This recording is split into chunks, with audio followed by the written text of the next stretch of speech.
But Dee decided to build a restaurant there. And so he built a small ice cream place. It wasn't really a restaurant. And it was surprisingly successful. It was close to the high school. So most of us, after a basketball or football game or just at noon, we would come down there at Dee's and sit and eat. He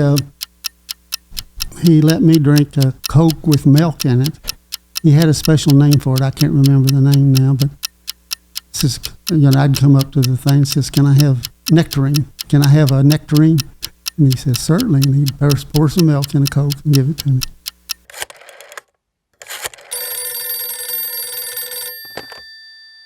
Hello?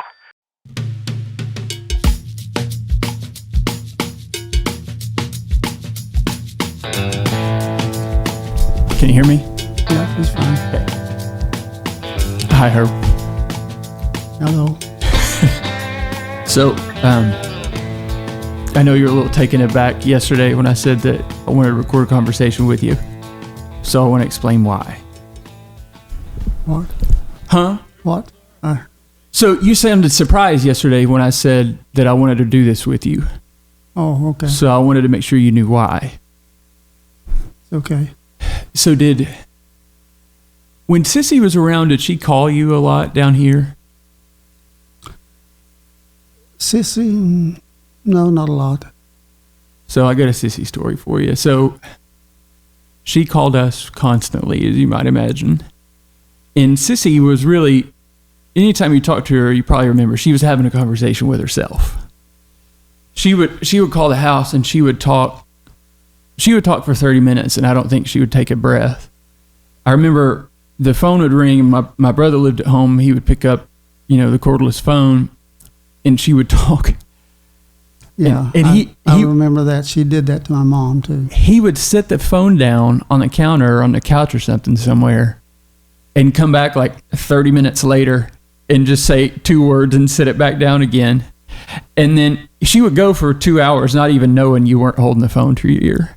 Yeah. And then when she was done talking, she wouldn't say bye. Just click. She would just say, well, like she's about to start a sentence, and then she was gone. Right? Yeah. So that was a lot of my memory and a lot of my experience with her. She was my Sunday school teacher when I was little.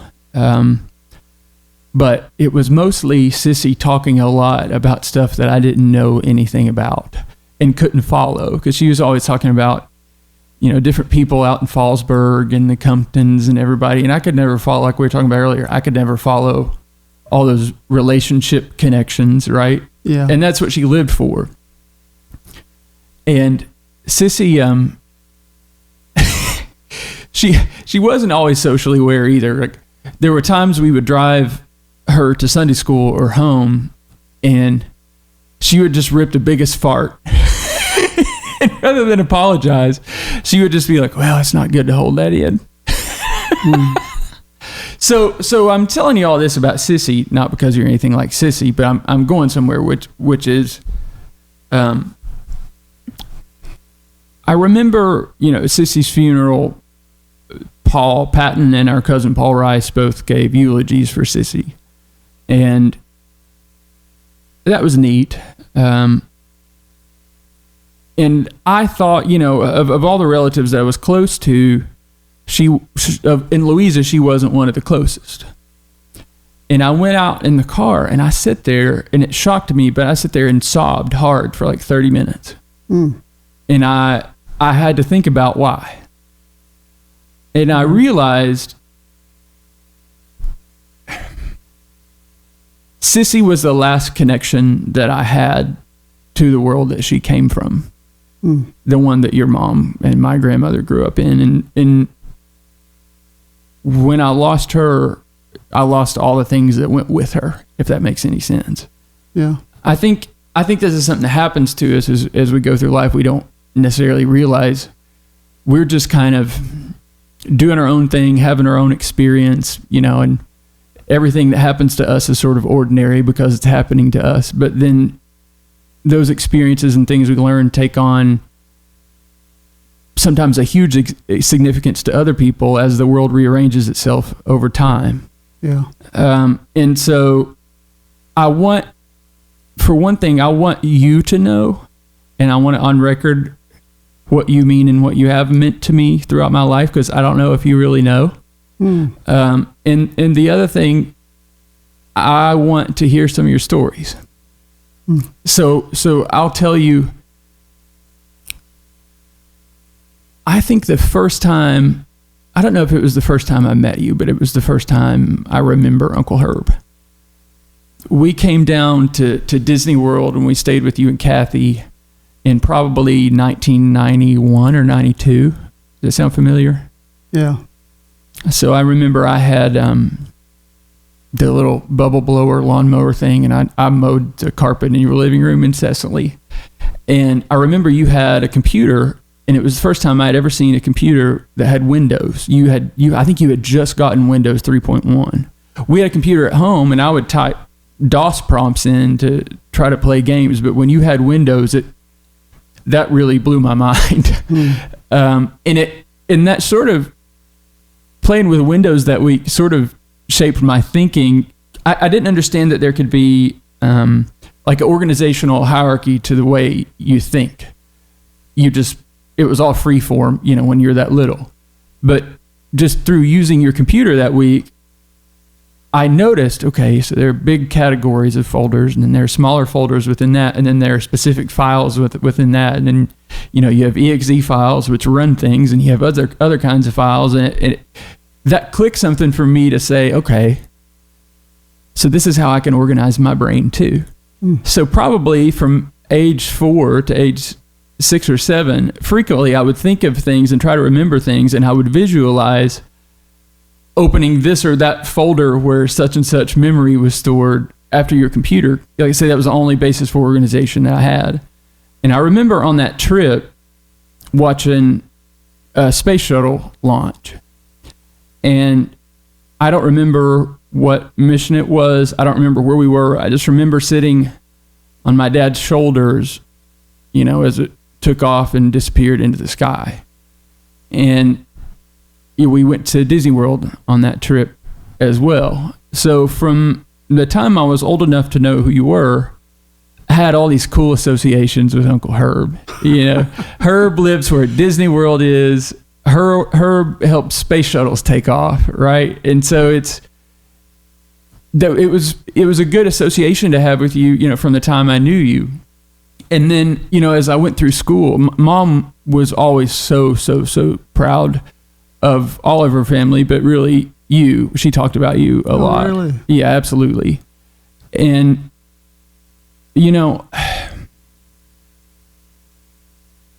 Mom's thing, she loved every student that she ever had in class like they were her own kids in a way.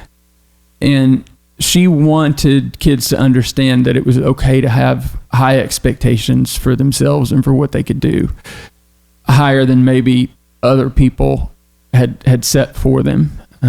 Some kids resented her for it and loved her for it too.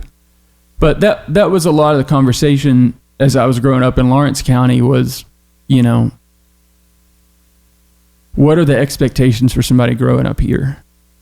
And I remember when October Sky, the movie, came out, and watching Homer Hickam and his character in that movie and feeling like I thought that this was a fictional movie that they had made about my Uncle Herb. It wasn't, I think, until the end of the movie that I saw the script about, based on a true story, and it was about Homer Hickam, that I was like, oh, well, that's cool. I have one of those too.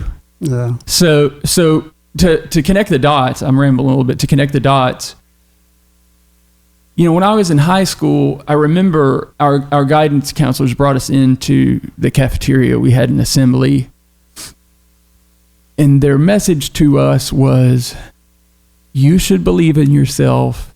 You can go to college. If you want to go to college, you can. And my expectations were so far beyond that, in part because, for a lot of reasons, but part of it was my Uncle Herb. People have different ideas of what success is. Success can be, making $1 zillion or holding elected office. But to me, as much as education was instilled as a value in our family, you have always been a very successful person and a role model in the sense that your success came from your education and your ability to use your brain. And while I think there are a lot of people from Lawrence County that have grown up and done really cool things, you're the only one that I know of that's done something like work at NASA during a really exciting time to work for NASA. Mm. So am I making sense? Yeah, that makes sense. So going back to, those days growing up on the farm, you were telling me a story earlier about, Mom had said something about you reading textbooks like while you were sitting on the tractor, but you said that wasn't it. What was the story? When I fed the cows for my dad, who was milking cows, there was bales of hay on the other side of the stanchions, and I had a disagreement with my math teacher about the amount of algebra. I'd worked on the algebra book, so he had told me that I had to keep working until I finished the book. So I was just working some more algebra problems, and I'd get maybe 5 to 10 minutes between having to feed the cows. So I'd sit on the bales of hay and work maybe 3 to 5 problems, and then feed the cows, and then work some more problems, and then feed the cows. That was okay. Dad didn't have any problem with that. I also got so I'd go up in the hay barn and sit there and work problems. The trouble with that was Dad would have to holler at me to get me to come and feed the cows, and that annoyed him a little bit. So I wound up hanging out on the bales of hay and still feeding the cows and working on math problems. So you were telling me about the end of the semester when you had read the book and you turned your paper in. Yeah. Well, it wasn't the end of the semester. It was the end of the year. Oh, okay. The algebra class took 2 semesters. And about 10 minutes into the very last class under Mr. Boyd, I actually finished the last set of exercises in the book. So I folded a piece of paper and turned it, signed my name on it, and walked up and laid it down on Mr. Boyd's desk and sat back down and looked out the window. That's what I'd been doing at the first of the year when he told me that I couldn't look out the window until I'd finished all the problems in the book. So I sat and looked out the window for a minute, and a few minutes, I knew he'd say something to me. And he said, "Mr. Rice, what are you doing?" And I said, "I'm looking out the window." Says, "Have you finished all the problems in your book?" This is the moment I'd waited for a whole year. Yeah. I looked at him and says, "Yes." He got totally quiet. And I says, "Now that I've worked all the problems in my book, can I go out and play?" He says, "Well, I've never had anybody do that before, but I guess so. You can go out and play." So I went out and played softball. The best softball I ever played. I actually hit 2 home runs. The only home runs I ever hit playing softball. So that was a memorable day. That was a memorable day. I remember it very clearly. So to me, that is like a quintessential Rice family story. Smart, stubborn, committed. I guess. Right? I guess, yeah.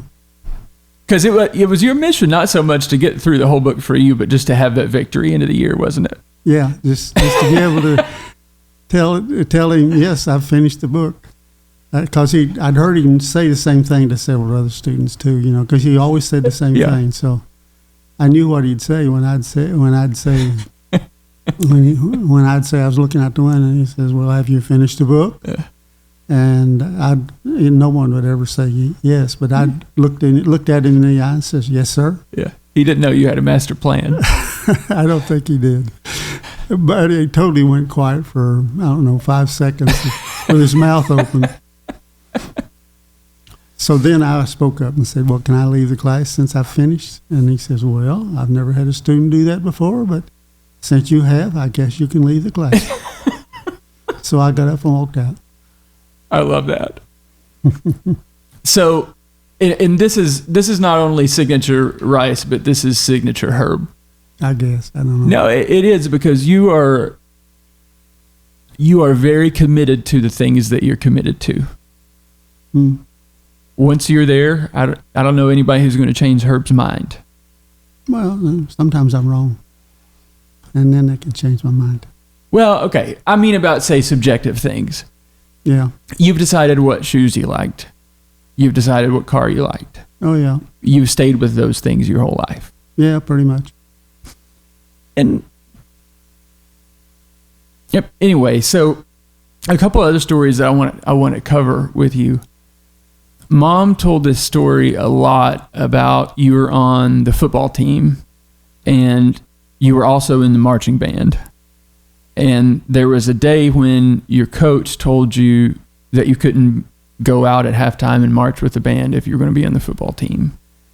So you decided, okay, well, I quit. Can you tell that story? Well, it actually started a little bit earlier. The band and the football team both went to the same place to have before school started, to have a camp out, week's camp out. And at that time I was playing tuba in the band. And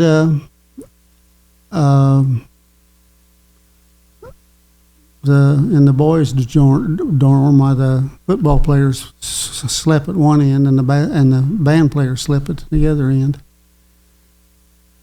And unfortunately,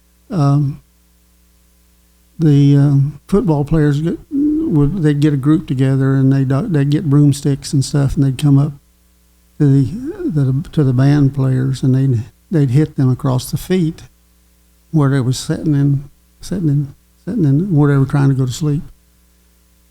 And one person they liked to hit real well was John Wright, a friend of mine. So they did that the first night I was there several times. So the second night we was there, as soon as they turned the light out, I had my pajamas on and everything. I got in bed with John. And pretty soon, 3 of the football players came up and started hitting on the bottom of his bed. And much to their surprise, I jumped up and took the broomsticks away from 2 of the players, and the other guy was so surprised he dropped his broomsticks. And then they started yelling at me, and we kind of had a little fist fight, and they ran back down to the other end of the gym, and that ended the fight. Except for the next morning, the 3 guys that were involved in it went to the coach and complained to the coach about Herb Rice beating them up. And I hadn't really beaten them up. I just kind of give them a little trick. And so the coach said, "Well, I'll talk to the band major or the band director." So he did. He went and talked to the band director, who then came and talked to me and says, "What's this business of you beating up on the football team?" And I didn't beat up on the football team. I just, kind of messed on 3 guys. And he had a big grin on his face when he started saying that to me. And I says, Oh, it was just a little conflict we had. And he says, well, okay, don't hurt them, okay?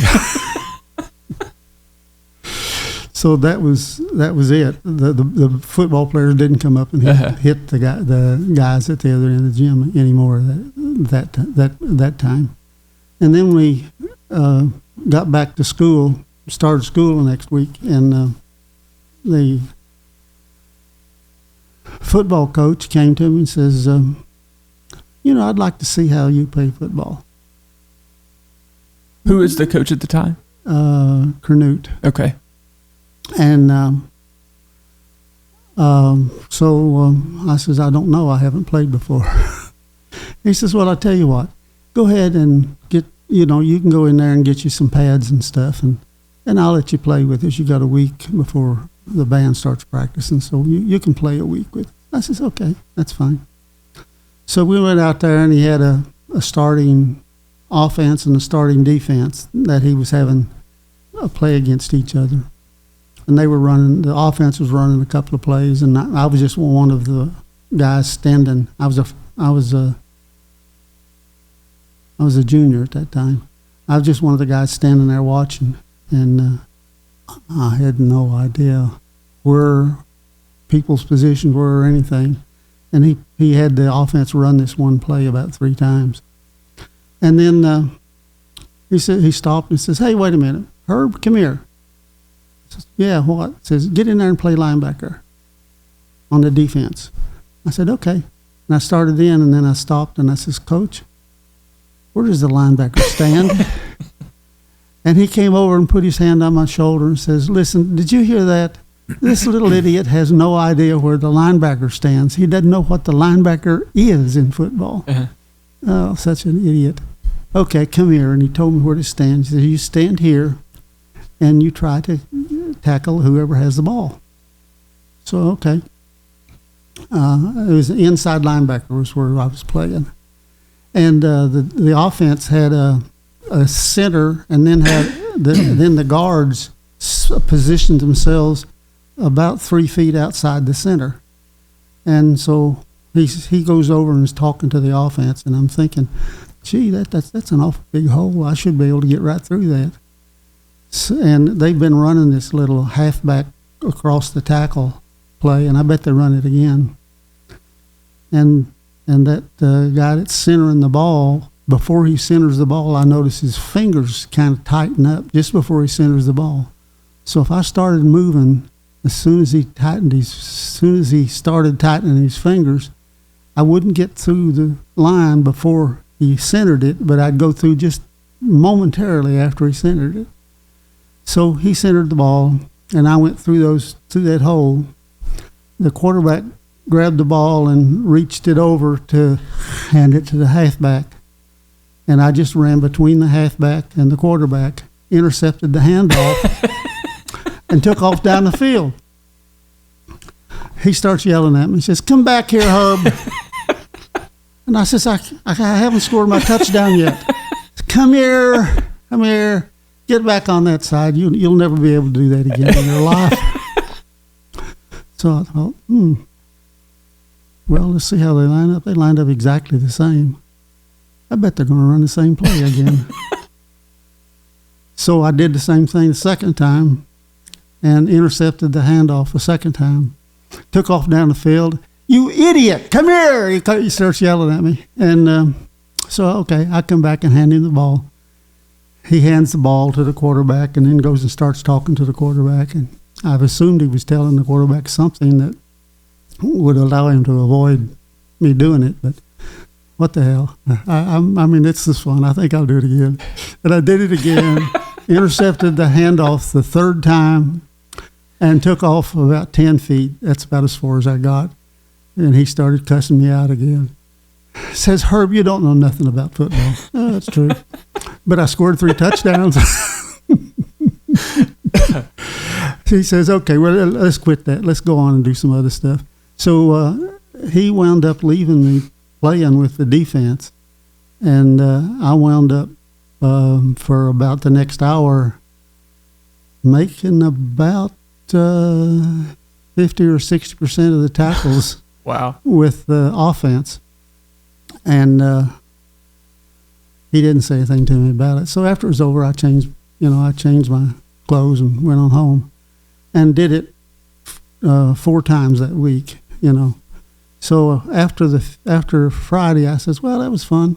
And I says, what do you want me to do with my pads and everything now? And he says, well, I tell you what, Herb, I'm going to let you play football Friday night. And I says, no, I'm going to march in the band Friday night. Oh, okay. He says, what are you talking about? I says, I play the tuba in the band. We've been practicing.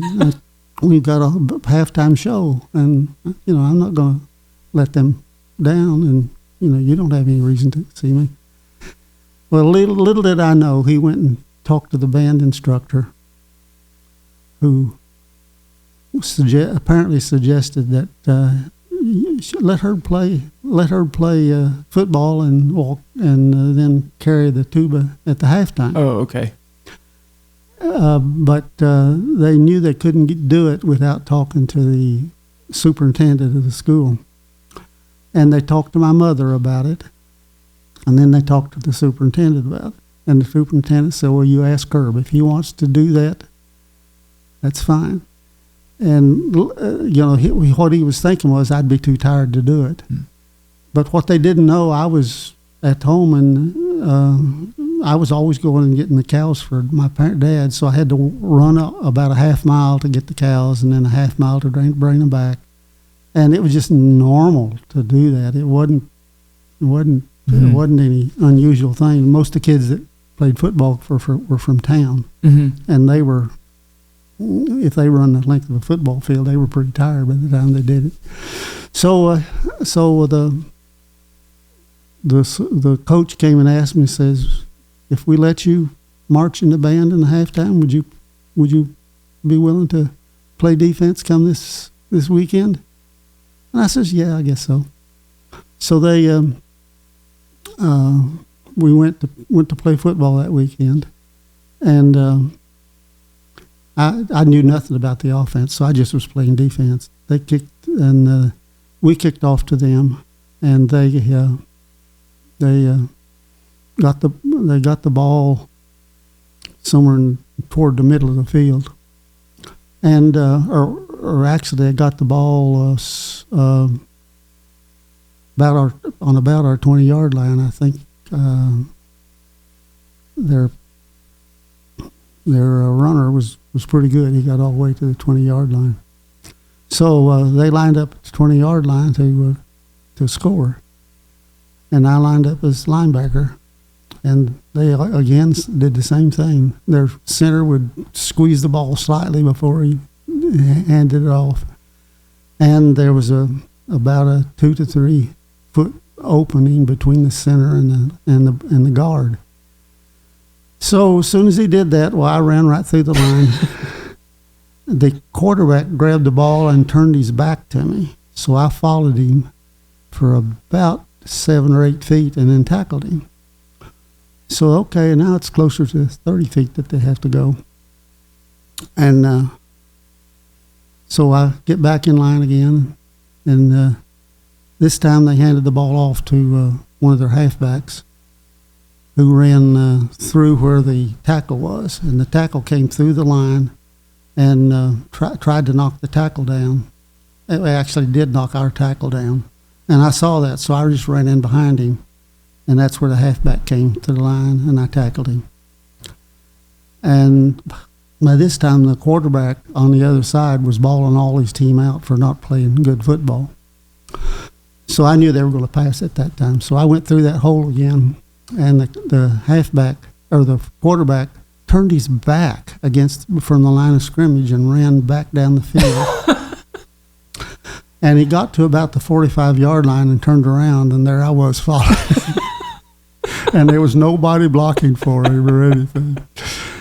So he started running to the left, and then I started running to the left. He was a little guy. I was much bigger than he was.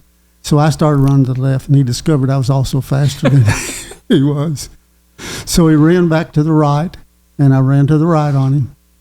And then he was getting desperate. So he turned around, spun all the way around, went back to the left. And I thought, well, he's going to throw the ball if I don't tackle him. So I went ahead and tackled him. He was around his own 45-yard line, between 45 and 50, somewhere in there. So they wound up punting the ball for me. And the coach kind of bawled me out, but I didn't care. Why? He felt like I was just messing with him. Should have gone ahead and tackled him. I was taking too much risk, is what he was saying. That I should have tackled him as soon as I could, instead of letting him run so far, and that he could have gotten away, or he could have thrown the ball and wouldn't have got the ball. But so he fussed at me, but he didn't yell at me and cuss at me that time. And he kind of let me go. So we kept playing the game, and our defense was better than their defense, mostly because I didn't know how to play football, so I was not doing what a normal defense would do. Yeah. So the announcer kept saying, and there goes Herb again. The announcer was, I forget his name, but he actually worked right across from D's, across the street from D's, repairing watches. Was that Norman Hughes? It may have been. I don't remember. I think because when I was a kid, Norman had he was a locksmith and he repaired watches across from D's. That probably was. Anyhow, so the crowd, whenever we went on offense, I'd come out of the field because I knew nothing about offense.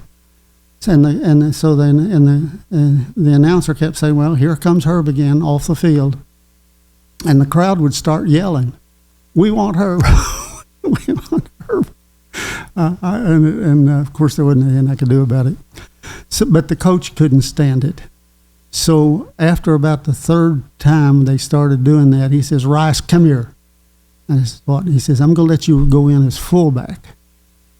I says, where does the fullback stand? He told me, you stand directly behind the quarterback and about 10 feet back. Okay. Says, and when the ball is snapped, you don't move. You just stand still. The quarterback will come back and hand it to you. And when he hands it to you, you run to the right through the hole that the tackle is going to, Teeny Van Hoos is the tackle makes for you. You run through the hole that he makes for you. And just get as far as you can and hang on to the ball. Don't lose the ball. I said, okay. And so we went out there. Quarterback got the ball, came back, handed it to me, and I started toward where Teeny was at. And Teeny had ran into the tackle on the other side, but neither one of them moved, and they just both fell down. So, and there was a linebacker standing behind it too, behind the line, and I knew what a linebacker was by this time. So I stepped on the back of Teeny's back and jumped over the line of scrimmage and came down right in front of that linebacker, who was totally shocked. I could see through his helmet. He had his mouth open, just looking at me. And then he took one step toward me, and I just pushed him off, and he hit the ground. And I started just trotting toward on down the field. And the two safety guys both were coming toward me, and I thought, gee whiz, they're going to run. They're going to hit me. So I decided I better run fast. So I speeded up and ran as fast as I did when I was chasing the cows. And the two safety men smashed their heads behind me, and I run into the field, to the end zone, and scored a touchdown. First time I ever touched the ball in a game, I scored a touchdown. And the band was behind the goal line. Mm-hmm. So when I kind of run, while one of the girls, Nancy Moore, one of the girls yelled, "That's Herbie!" So they all jumped up and started yelling and everything. The band director says, "No, come on, we got to play." So they started playing the game, and I ran up the side. Unfortunately, when I had carried the ball, you're supposed to carry the ball like that. Right. I'd carried it like that, up and down.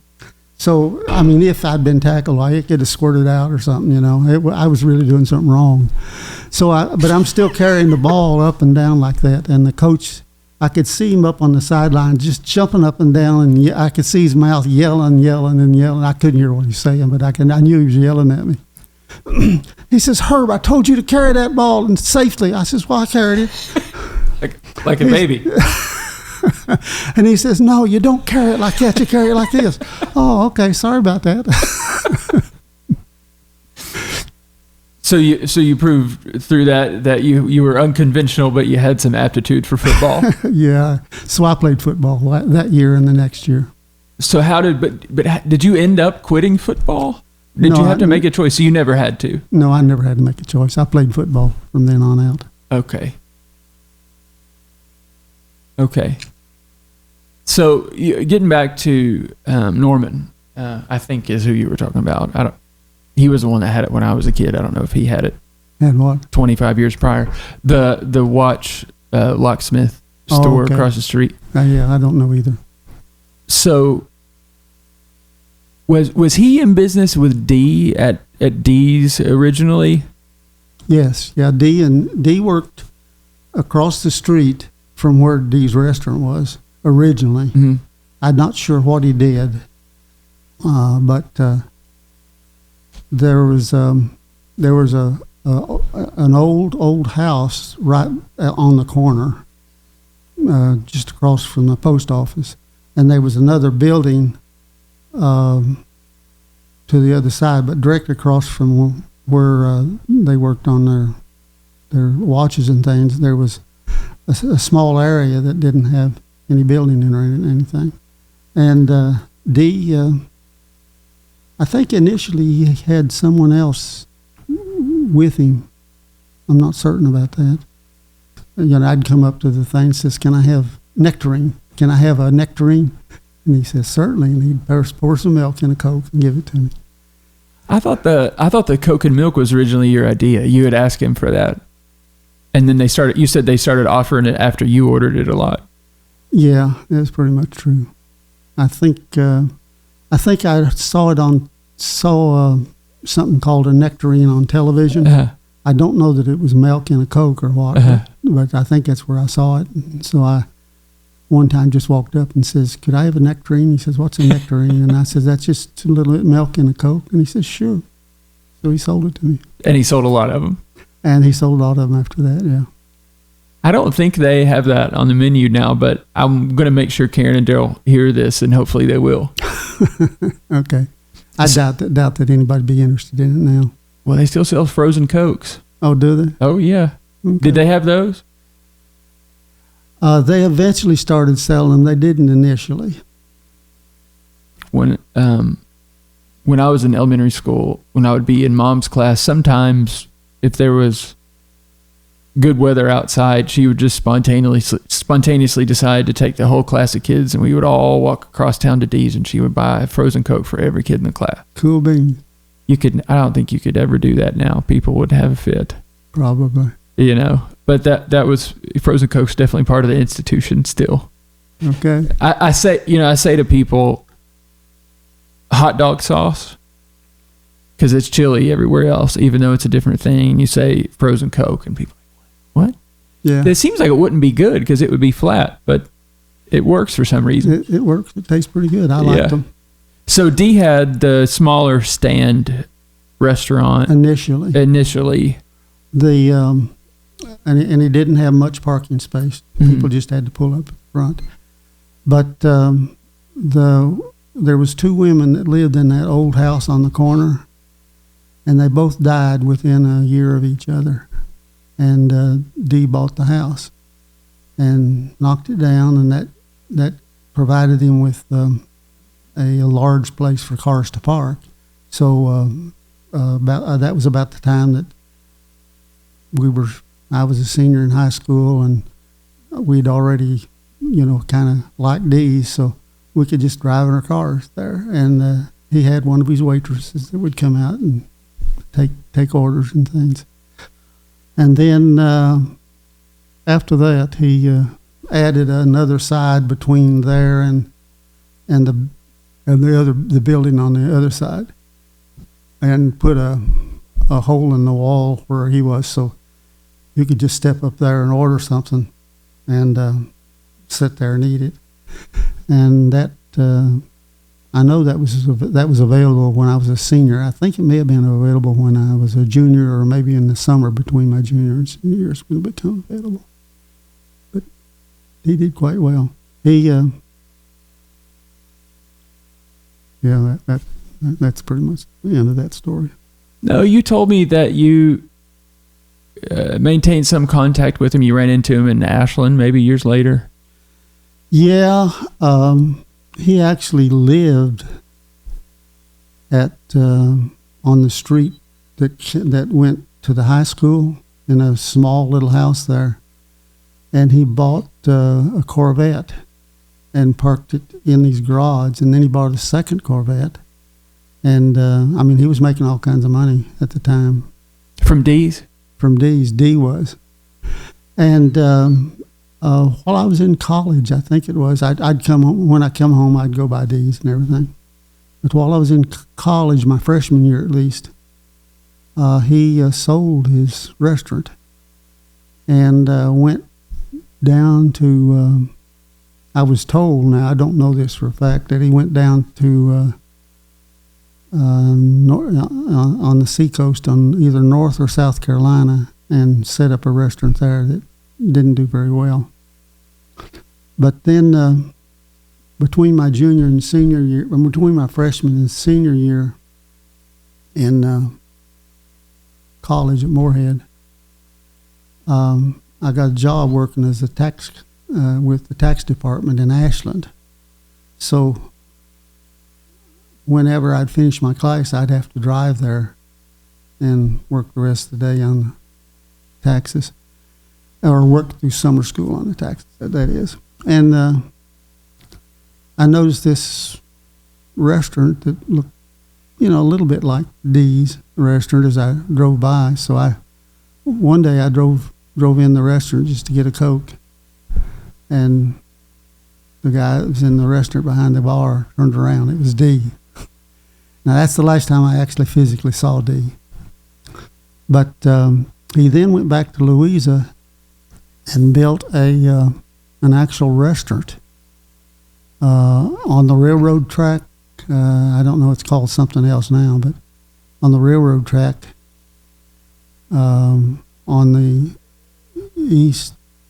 west side of town, where the railroad went by the river.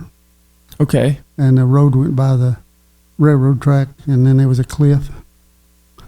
Just to the east of the cliff, he built this restaurant. And I heard about it, and always wanted to go see it. They told me that there was a picture of me and a bunch of other football players on the wall, and I don't know whether it was true or not, but I was told that. And I didn't ever get a chance to go there until many years later. And I did go there, and there was no pictures on the wall at all. And there was some lady that owned it at the time. And I don't know what had happened to Dee by that time. I don't know what restaurant that would have been. It's still there. It was called, I forget what it was called. It was called something else. It had to change names 2 or 3 times. I'm having a hard time picturing it in my head. But, oh well. Yeah, that's a great Dee's history lesson. It really is. Yeah. Yeah, because I run into people. The people that now own the Dee's restaurant actually sent me a letter saying, who built this restaurant, who originated it, and everything. And I told them all about Dee at the time. And later on, I went to the restaurant where Dee's was at, but they weren't there. They owned it, but there was somebody else working in it. I don't know if there was somebody in the interim or not between Dee and Karen and Daryl. I kind of think there was. Probably was. But the people that owned Dee's when I was growing up and still own it had 3 kids, Amanda, Melissa, and David. And their David was the same age as my brother David, and they were best friends going through school. And then their daughter Melissa was the same age as my sister Beth Ann, and they were best friends going through school. So there was a lot of times that I was babysat by Karen and Daryl, and it usually involved a trip to Dee's. How about that? But they owned the house. It was the high school. It was a couple houses down directly in front of the high school, and they moved from there to the house they built up 23. That was the house that Dee owned. Yeah, makes sense. Yeah. But they used to joke that because we were always at each other's houses, because Mom and Dad built the house that I grew up in. I think they built theirs close to the same time, that we should just built one house. Yeah. But really a lot of good Dee's memories. So it's cool that you can take that further back, because I meet people. I've lived in Lexington for 15 years, and I meet people from all over the state. And sometimes when I tell people that I'm from Louisa, they say, "Is that where Dee's is?" I think it's a place that it really has a place in Kentucky lore now. Yeah, I think that. Yeah. So another story that you've told a lot growing up on the farm was the story about the turkeys. Yeah. Can you tell that? Yeah. My parents had quite a few kids, and by the time I was, I think 6th or 7th grade, somewhere along in there, but I had moved from grade school to high school. They tried a couple of things to increase their income. One was growing strawberries, and the other was growing turkeys, which they would sell just before Thanksgiving. And so they built a turkey house up the hill from where our house was. Up, if you're facing the house, up the hill to the left. Up the hill to the left, Yeah. yes. And it was one of my jobs was quite often to have to take food and water up to feed the turkeys. So one time I was going to do that, and I was barefooted, and went on up barefooted and took a big pan of feed for the turkeys, and walked in the turkey place and closed the door, and we went over to the trough where I put the turkey feed and started to put it in, and by that time the turkeys were biting my toenails. And I started kicking them, and more of them came in and started biting my toenails. So I had had enough of that, and I just set the pan of turkey food down and ran out the door without closing it. Ran around the hillside till I got directly above the house, and I looked back, and here come this string of turkeys after me. So I headed down the hill, through the gate, and at that time, Mom had 3 clotheslines on the hillside there, just above the house. I ducked under the clotheslines, went into the main door in the back porch, and closed the screen behind me, and then looked behind me, and there was these turkeys coming in, crashing, flying down the hill, crashing into the ground, crashing here, crashing there, and I stepped outside and saw them crashing into the clotheslines and going around, and then falling down. And I think about 6 of the turkeys died crashing into the clotheslines. And Dad and Mom helped me catch all the turkeys and take them back up to the turkey house. Do you know what it was that made them want to pick at your feet? I don't think they'd ever saw my toenails before. I'd always wore shoes when I went up there to take it to them. And when I started dancing, I started moving my toenails around. Oh, I see. So they all started going after my toenails. So what was, you said Memaw was doing dishes, looking out the kitchen sink window and had some comment? I don't know where she was at. I don't remember. She may have been in the kitchen. It was in the kitchen where that door opened to. Yeah, right. So I don't know what she said. I don't remember her saying anything. But that was the end of the turkey enterprise. Well, no, I think we did raise turkeys another year. Several more years, in fact. We kind of quit growing strawberries.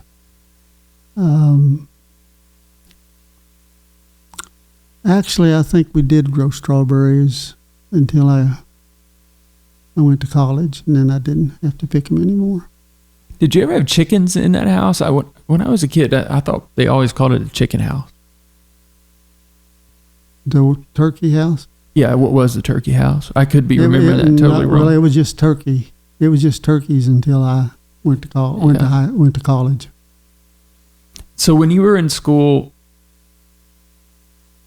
did you always know that you wanted to end up going to work at NASA, or how did you end up deciding what you wanted to do? When I was a sophomore in high school, they had a band camp at Morehead, Kentucky, which I went to. And the instructor at Morehead, the band instructor at Morehead, got kids from a lot of the high schools around and taught them to play for him. And they would often have dances in the auditorium where they practiced. And I was a freshman, and men's hall, I don't know if you knew where that was. I mean, I was staying in men's hall, and the Russians had already put a satellite in orbit. Mm-hmm. And Sputnik, yeah. And I knew that they was working on another satellite, and they had attempted to launch another satellite, and it had blown up about a few feet above the ground. But I knew that the Germans had been asked to go ahead and put a satellite up. So I was watching TV, and I saw the launch of the first satellite that the United States put up, and it went in orbit. But the TV camera followed it until it disappeared. And they said, well, it looks like it's going to make it. So I went, yay, yay, yay, yay. So I ran over to the hall where this party was going on, and ran into the middle of the hall and put up my hands and yelled, the United States just put up a satellite. Everybody looked at me. Like what? Nobody paid a bit of attention to me. So, okay. So I walked back to the gym. So you were in high school and you went to that camp? Yeah, the band camp at Morehead. So that would have been between your junior and senior year, you said? No, it was my freshman year. So that was your freshman. So you between knew my freshman and sophomore. So you knew year. when that happened at band camp when you were in high school, you said, I want to go work there and help it. Well, that was where I first started thinking about satellites and stuff. NASA did not exist at that moment. Mm-hmm. But the United States started doing some work on satellites and that kind of thing. And about my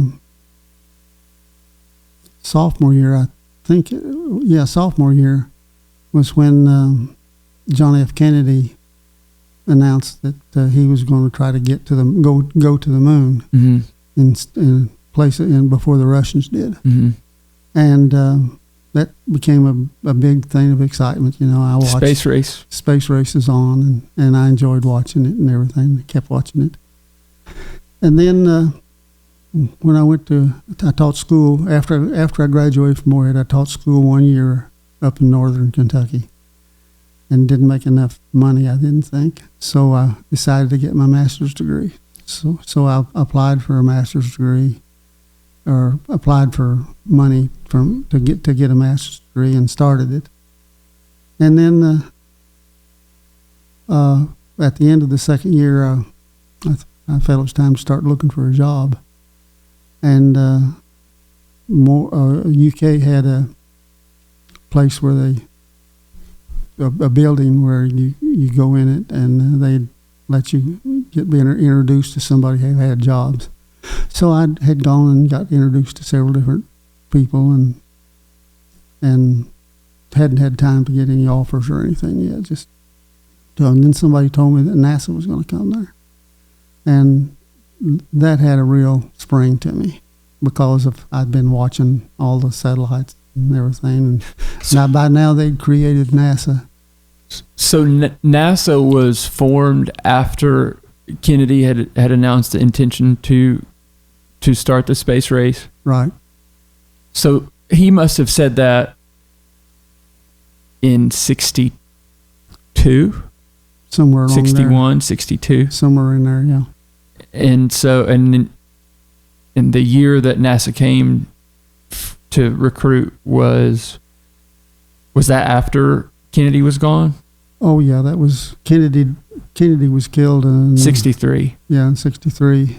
And it was around 66 okay that NASA KSC sent somebody to the Space Center to see if they could find somebody they'd like to employ. And they employed 2 people, me and one other guy. So you started at NASA what year?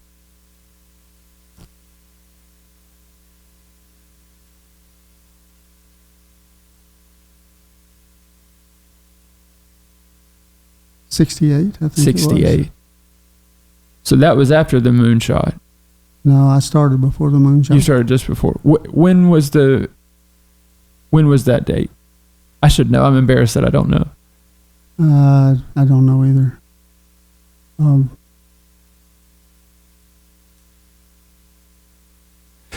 So anyway, that way the launch to go to the moon occurred 6 months after I started. I started working on January the 2nd. Then it would have been 68 then. 68. I think that's right. Yeah. So again, going back to my original point of my association with you and why I wanted to have this conversation. Not only did you go to work at NASA, but there are a few stories in American history in the 20th century that were some of the defining moments. Yeah. And when we sent someone to the moon, that was really one of them. Yeah. And so for you to have grown up on the rice farm in Louisa and to go work at NASA and be a part of what was happening there, I mean, that's pretty exciting, heady stuff to be involved in, Uncle Herb. It had me excited. Yeah, I would imagine. The Neil Armstrong was actually located in Houston, Texas. And they flew him down to the Kennedy Space Center like 2 weeks before the launch was supposed to take place.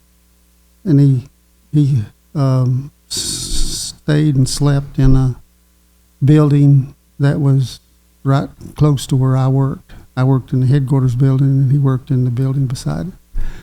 And I tended to get there a little bit early and stay a little bit late. And so one day, well, more than one day, several days, I would come out and head toward my car and pass Neil Armstrong and sometimes one or two of his other guys that were going to fly with him, and some KSC guards were protecting them as they were jogging around the parking lot. And that happened quite a few times. That must have been just an amazing thing to witness, to just drive home from work every day knowing what you were a part of. Yeah, it was at the time. Yeah. So what was take me through, okay, so first of all, you retired from NASA in 2010, 2012? No, it was about 6 or 7 years ago. It's 23. It's 2023 now. I worked for NASA for 47 years. I think it was about. So 40 years would have been 2008. So 8 plus 7. So that would be 2015, right? Okay. It's about right. That is amazing. So I remember coming down to visit when we were putting our part of the space station together before we had sent it up, and going through the bays there, and you were kind of showing us around. I couldn't believe what I was seeing. Take me through your job history, what you started doing when you came to NASA, and how that evolved over the years. Oh, wow. Well, I started out as in an electrical engineering group, but I had a nuclear physics degree, so they weren't exactly sure what to do with me. And in graduate school, they would hand you a book and expect you to absorb it within a week. So within a week or so after I started working there, they assigned me to the environmental control system at the pad, and handed me the manual for the environmental control system, which I had a week. I completely absorbed it in a week. And at the end of the week, my supervisor said, the director, not the director, the manager, to 3 levels up, says that he wants each of us to come in and give a presentation on the systems they're responsible for. And the section chief, who was my immediate boss, says, "Herb, you don't have to worry about this. You can, when you finish the book, well, we'll let you do it." And I says, "I finished it." He says, "Well, okay, well, you put your presentation together and we'll listen to it and see if you can do it." So that night I put the presentation together and had it ready the next day, and told my section chief, "I got it ready. You want to listen to it? You got it ready already?" Yeah. "You want to listen to it?" So I talked to him and explained the ECS system. And he says, "Well, I guess you can go ahead and give it." So the following Monday or Tuesday, we all gave our presentations about the individual systems to the division chief. And the division chief got a kick out of mine for some reason. I'm not sure why. And he asked me, he says, "I understand that you come from the coal mining region." I says, "No, not exactly, right beside it.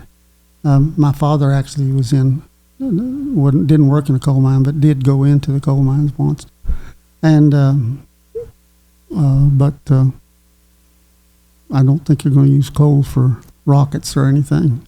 And we wound up with a long discussion between me and my division chief, which shocked my section chief to no end, because he couldn't get along with the division chief at all. And I was telling my division chief that he had things wrong and stuff. But and he says, you're not an engineer?" And I says, "No, I'm a nuclear physicist." "Oh, okay." So then about 4 weeks from that, the section chief came in and says, "Herb, we're having a problem." "What's that?" Says, the rocket before the Saturn V, the S-1B rocket, which was taken care of by Chrysler's Corporation, and we weren't sure we were going to use it again. But the Chrysler's Corporation, we had sent the money to keep the 15 key players that they had, key engineers they had that understood the rocket, available so that they could work on it. And one of the things they were doing were replacing a fuel sensor. And instead of using a fuel sensor, they were wanting to put a pipe down in the fuel and then route that pipe down to the ground and have a pressure sensor there that would detect a change in pressure that would happen because of the difference in the fuel. But when they did it, they tried to calculate it, and they say they can't get the calculations to work. I said, "Really?" It says, anyhow, the division chief was sitting there, and heard, and the director was talking about this, and the division chief says, "Well, we got a physicist in our group. We can send him over to help them out." And they said, "Good, go ahead and send him over." So you have to go over there Monday. This is Friday. Okay. So come Monday, I went on over to where they were working on the S1C. Walked in and it says, "Oh yeah, they told us that you can solve all our problems." And I says, "I doubt that, but can you explain to me your problem?" And he says, "Well, we got this this package of paper here. It was 16 pages. That it's the equation to calculate exactly what the pressure is, but we can't get the same answer more than twice." And they didn't have calculators then. They didn't have computers. Yeah. All they could do is go through and calculate it with add and subtract and multiply and divide and make little mistakes. So I don't know what you can do, but they told us that you can solve that problem for us. I says, "Well, let me look at it." And I looked at it, and there were about 3 separate equations that they were using through all 16 pages of paper. And it was just a matter of putting in the right numbers and everything. But there's no reason to have 16 pages of it. So I just reduced I sat down and I said, "Can I have a piece of paper?" And reduced it to about 10 pages, and then reduced it to about 7 pages, then reduced it to about a half a page. And I says, "Okay, here's your equation." And I verified that it's exactly the same as your 16 pages. Now, go ahead and put this in your calculations and see how it works. And they did, and it worked. I says, "Good, see ya." So on Tuesday, I was back in the office, and my section chief says, "Herb, what are you doing here? Thought you were going to help them out." I did. It's, they're okay now. "Really?" Says, "Yeah, it wasn't that complicated. I mean, I worked on it about 2 hours. That was it." And so he went off and told my just a minute. Take your time.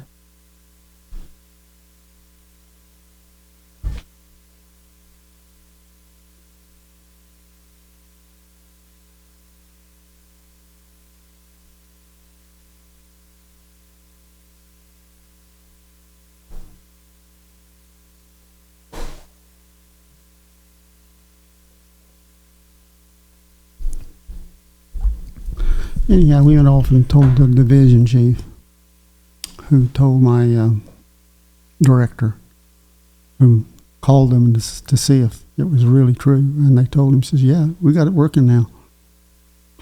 So that was how I got to be known by the director. And about a month later, there was a problem on one of the tests where there was a pressure tank of nitrogen pressure tank sitting close to the VAB that had a pipeline that ran out to the pad, a small pipeline about that big around. And it was set up so that it would blow. If you got a leak, it would blow the leak away. And we got a leak, and it blowed some, but it didn't blow it away. So the mechanical people tried to figure out a solution to it, and they decided that making the hose bigger or making it higher pressure wouldn't make any difference. And it came to me to concur with it for the electrical group, and I'm non-concur because it obviously would have made a difference. So we opposed it, and it went on up to the director, and the director had a series of meetings once a week where he'd look at changes. propose changes and either approve them or disapprove them. So that following Thursday, we were going to have to go up to the directors, and they told me to wear something that was good looking. I didn't have anything that was good looking. I did have one red suit coat.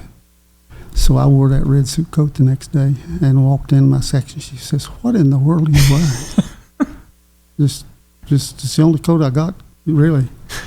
Says, "Well, go down the line and see if there's somebody else that you can borrow a coat from." So my arms were longer than everybody else's, so it really didn't make any difference. So I went ahead and wore the red coat.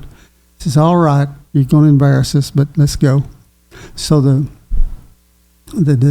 division chief came on down to the section chief's office, and there's a branch chief in between the section chief and the division chief. The branch chief came in, and the section chief came in, and they said, "Okay, Herb, come on, let's go." So I started to follow him, and the division chief was in front. The branch chief was behind him. The section chief was behind him, and I was in the back. So I followed him down the hallway, turned right, went down to the conference room. Opened the door from the hallway to the conference room, and the division chief stepped in that door and stopped. The branch chief ran into his back.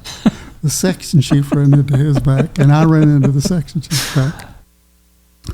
So the division chief stepped to one side. The branch chief stepped through and stopped.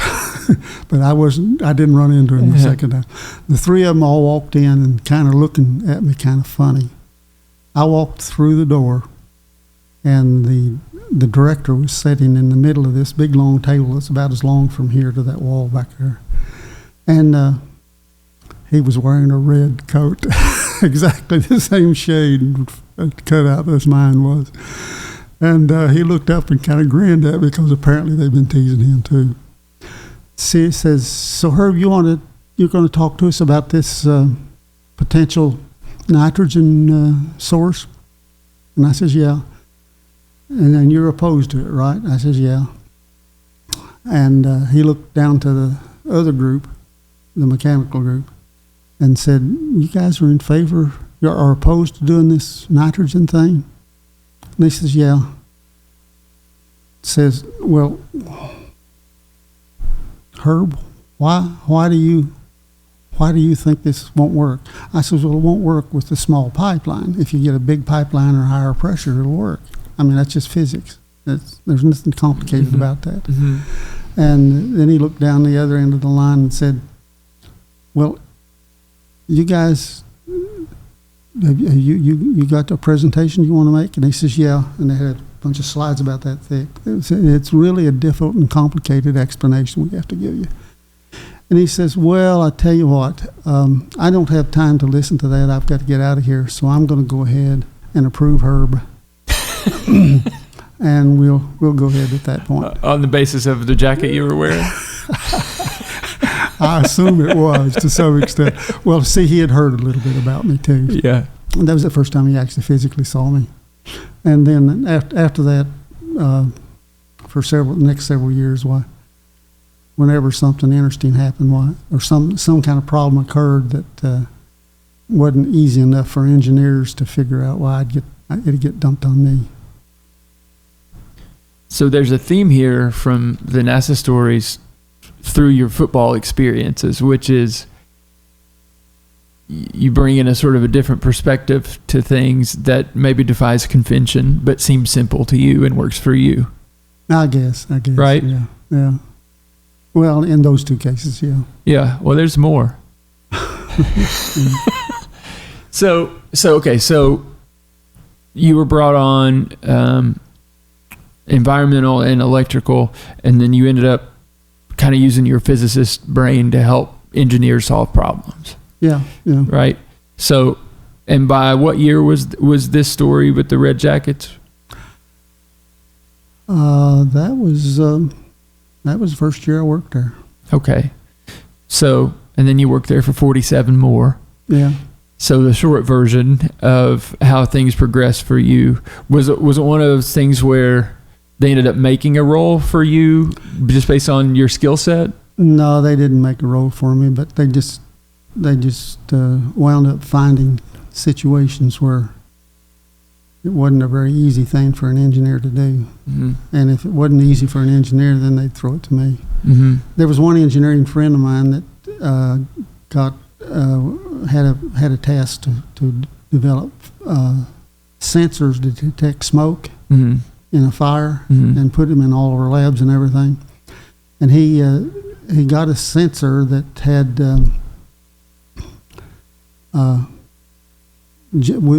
had an atomic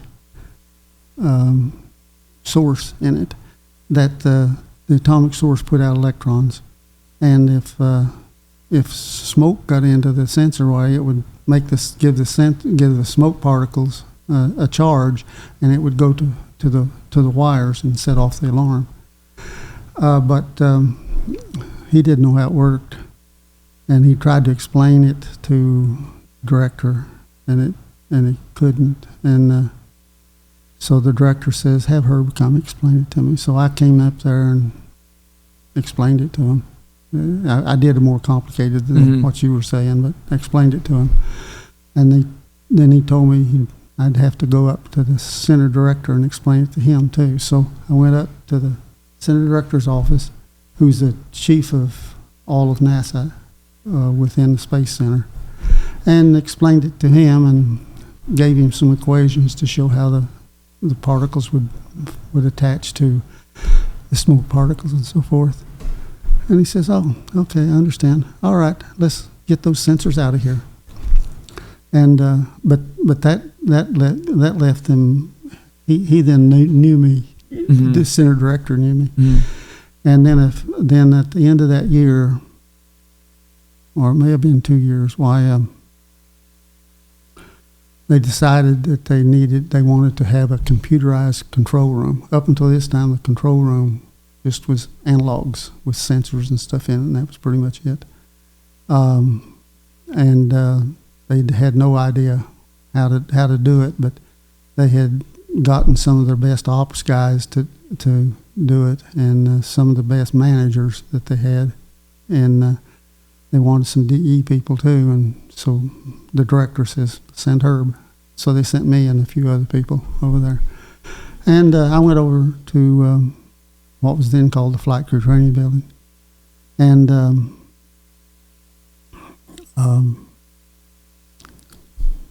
was made assistant branch chief, which was another promotion for me.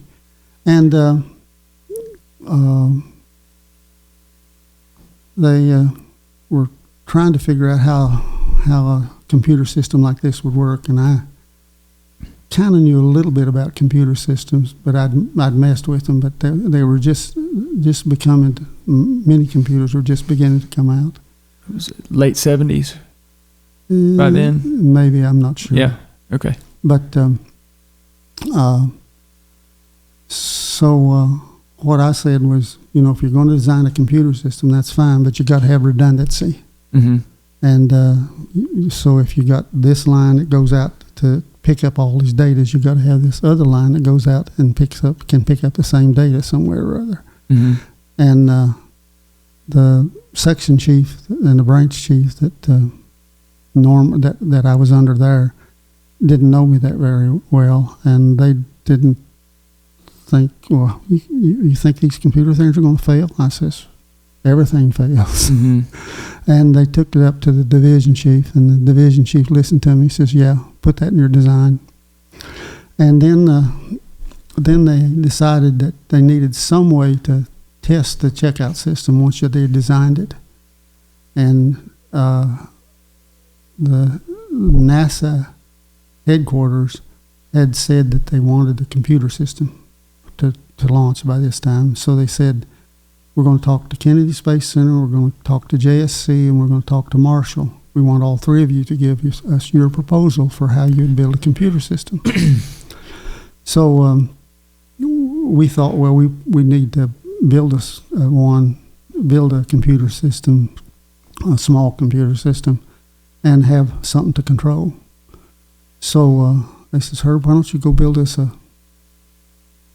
a launch platform or something like that. So I went to a section, got some money, wasn't big money, $2,000, and designed an external tank and a version of the shuttle that you could see inside how much the fluid was and everything, and a bunch of valves and stuff like that, all of which you could control or not control, and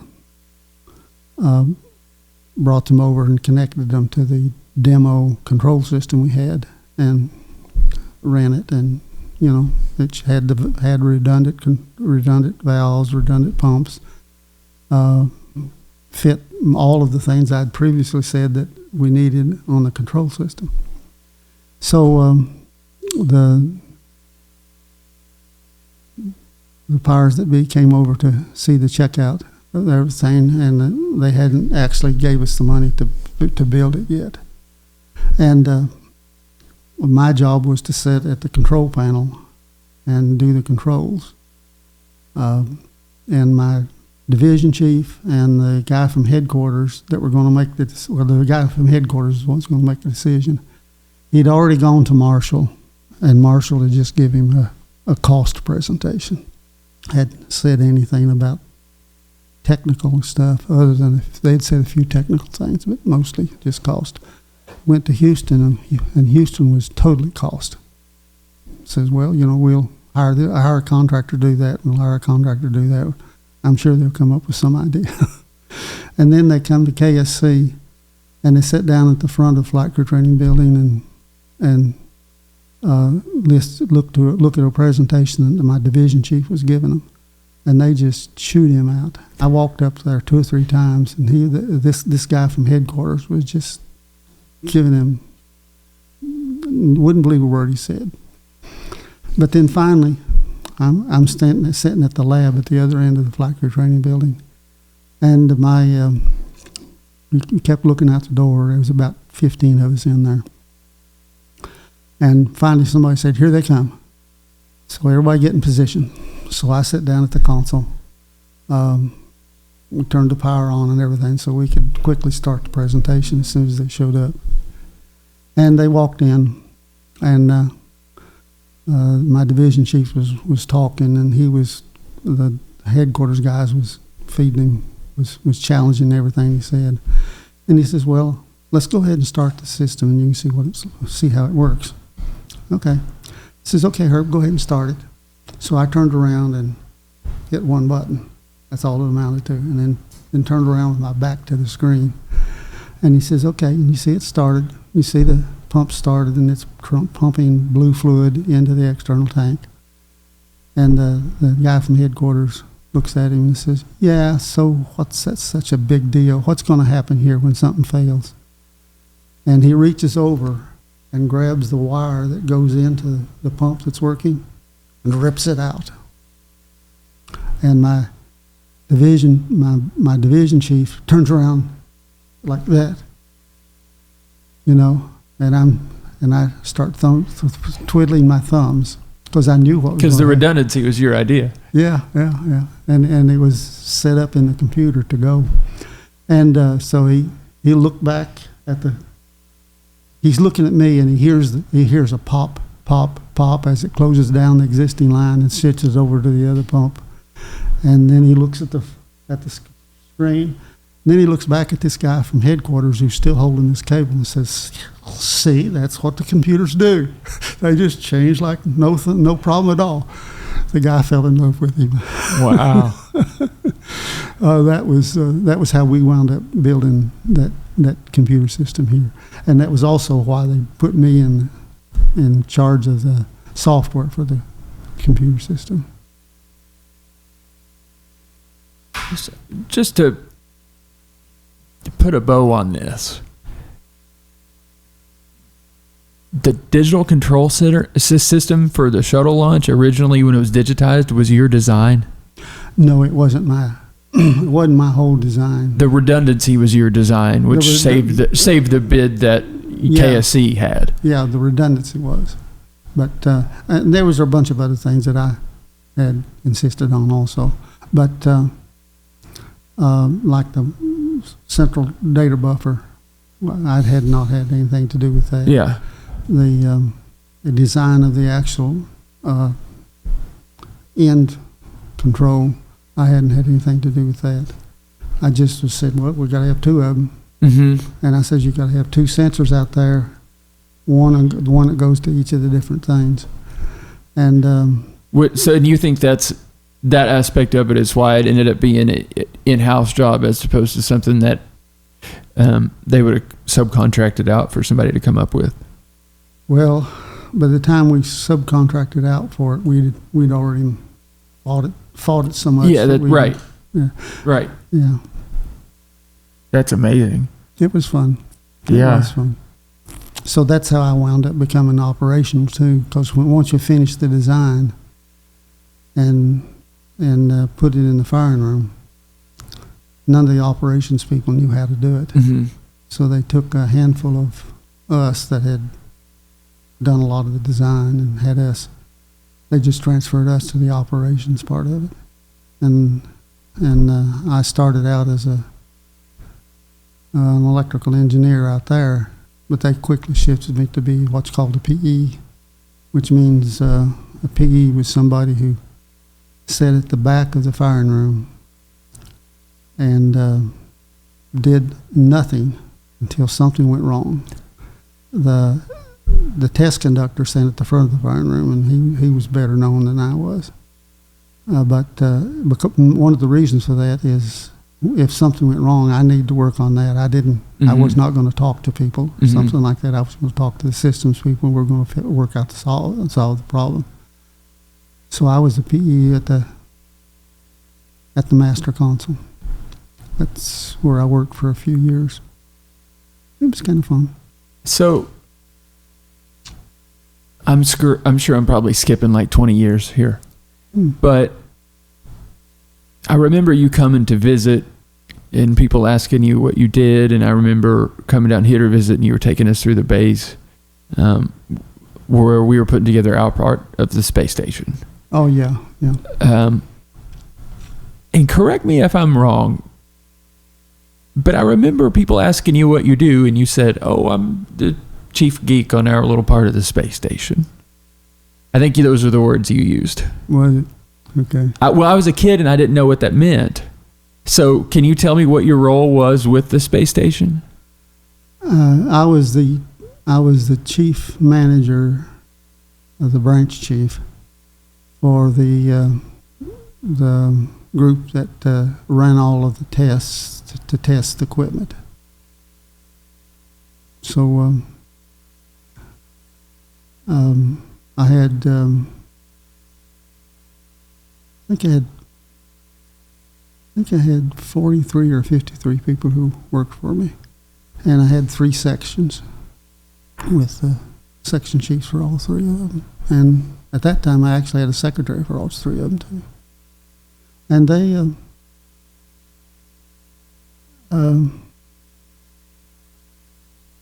I did something else funny then, because originally when I transferred from the shuttle operations to the payload operations, that was where that came from. When I transferred to payload operations, there was, I think, 12 or 13 people who worked in the area, and it was obvious that they needed to be increased, so I went forward and explained the number of people I needed and got an okay for them and had to go hire them. But that was a whole lot of people to hire. So I went over to personnel, and by the way, the guy that had hired me still worked there in the time. But I basically said, we need some sharp people here, and and I want to look at their grades and the stuff that classes they've taken. If somebody's got straight A's and have not taken any engineering classes, I don't want them. Mm-hmm. If someone has taken a lot of engineering classes and have a lot of good grades, that's who I want. Mm-hmm. So they said, okay. And personnel made a big deal of getting a stack of people that they handed me. I think it was about 60 of them, 50 or 60. And I went through them, and based on their grades and and the classwork that they'd done, especially if they had some independent classwork that was technical. I picked them up, or at least I chose them to attempt to. So I went with about, I think it was about 25 or something like that. Said these are okay. Let's see if we can get some of those hired. So we started interviewing those people, and I really did not know this at all. Most of the people with the best grades in the taking high school classes were women, and I had no intent of hiring women at all. Yeah. But I wound up with 20-some women, and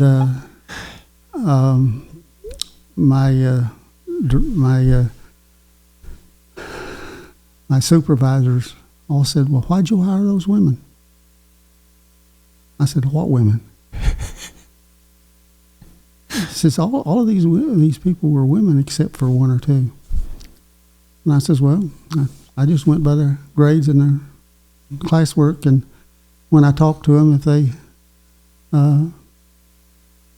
could answer technical questions and were honest about not answering technical questions, if they didn't know the answer, they just say that, I selected them." So they all came in, and for about 5 years, that was the most dominant NASA group that they had at the Space Center. These gals just were beating the tar out of the guys. They were just really good, and a lot of them went on to become managers and supervisors and stuff too. After that group, dissipated. But that's what I was doing. I was running that group at that time. It's pretty cool, Uncle Herb.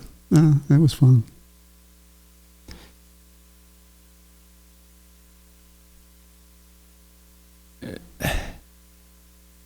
I think it was when you... I love this story. So I think it was when you were working in that group that you bought your Corvette that you have, correct? No, it was long after that. It was after that? Yeah. I bought the Corvette when I was in my 47th year working for NASA. So I thought it was when... I'm sorry, I'm getting all the timelines mixed up, but I remember the Volt came out, right? You intended to go, you wanted to go buy a Volt, right? Or Prius? It was a Volt.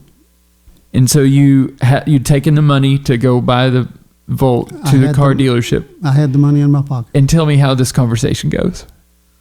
I just drove over to Orlando to the company that had the Volts and said, "I understand you got some Volts here I'm interested in." Uh-huh. And they said, "Well, great. We'll let you talk to some of our best salespeople." And these two high school kids come out. They probably were a little bit older than high school, but they come out really not very clever people, put it that way. And the first thing I noticed when I got in one of them was the fact that the rear window was very narrow. And they explained that that's no big problem because we will put a camera on the back of your camera and you can just watch the video. And I didn't think that was a good idea too at all, especially since the camera and the video would fail. And there was a whole bunch of serious things like that. And I kept asking the questions as we drove around about 6 blocks. And they kept giving me answers that were inapplicable. We got out of we drove the car back. I parked it, got out. They says, "Well, you ready to buy one?" I says, "Well, I'm worried about that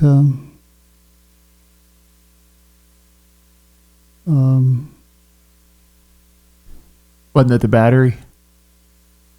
Well, that's what battery. I said that's that's right. I said I was worried about the battery. How will you how long will that battery last? And he says, 6 years. Don't worry about it. Well, that worried me because I knew car parts were manufactured for 18 years. Mm-hmm. So I was thinking in terms of keeping it for 18 years. Well, you've always kept your cars for a long time. Yeah. So I that did not impress me. So I asked one more question. I says, well, how much does it cost to replace those batteries? He says, don't worry about it. You just turn this car in at 5 years while the battery's still good and buy you another one. I said, I don't do that. I keep my cars 18 years. Yeah. And they didn't have an answer for that. And I'd already pretty well decided that I wasn't going to buy one anyhow by that time. So I says, well, thank you guys. Appreciate the show. I'm not going to buy cars. Not going to buy one. See ya. Bye. Got back in my car, my existing car, and headed back to Titusville. And was just boiling and boiling and boiling. And first, so disappointed that it was so poorly designed car. And it's pretty heavily subsidized, wasn't it, at the time? I don't know. Yeah. I think it cost $43,000 or something like that. Anyway, you were irritated it was poorly designed, and it was just designed very badly. Mm-hmm. Not only was it designed very badly, it was designed intentionally, like that, like planned obsolescence. Yeah. So I was just boiling on the way back to the house, and I thought, well, that's about what a Corvette would cost. I wonder if I could find a Corvette that I liked. And I started looking through computer lists and a few things, and I discovered there was 2 Corvettes in the state of Florida, 2 that were yellow. One was down near Miami, which is more than I wanted to go, and the other was up near Daytona. And I thought, well, I'll go up there and take a look at it. It's probably beat up and tore up and dirty and nasty and everything, but I'll go up to there and see. So I went up there, and that Corvette looked beautiful. I started asking questions about it. It turned out that it had been originally purchased by a guy in Tennessee mm-hmm. who had just got divorced, and he was driving it about once a month to go on a date with. But he got married. And he retired at that time, and they moved to Florida, and didn't want the Corvette anymore, so he traded the Corvette to a guy who showed cars, and liked the yellow Corvette, so he bought the yellow Corvette from him, and showed the car for about 3 years or something like that. So it was about 4 years old, I think, when I bought it. But it had been babied the whole time. It had been babied the whole time. The guy who only used it once a month, and the other guy who polished it every week, and everything. So they said, well, yeah, we'll let you look at the Corvette.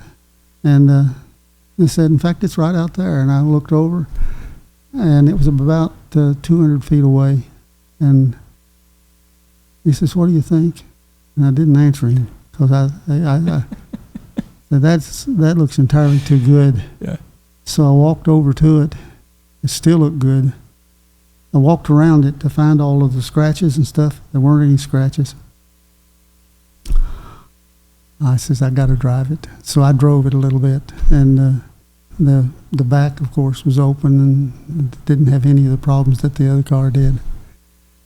So I says, I guess I'll buy it, and did. And that was the same day you had taken your cash to the Bolt dealership, or no? No, it was about 2 weeks later. Oh, okay. So the yellow Corvette, did you buy the Corvette to match the house, or did you paint the trim on the house to match the Corvette? That's what I want to know. I later painted the house to match the Corvette.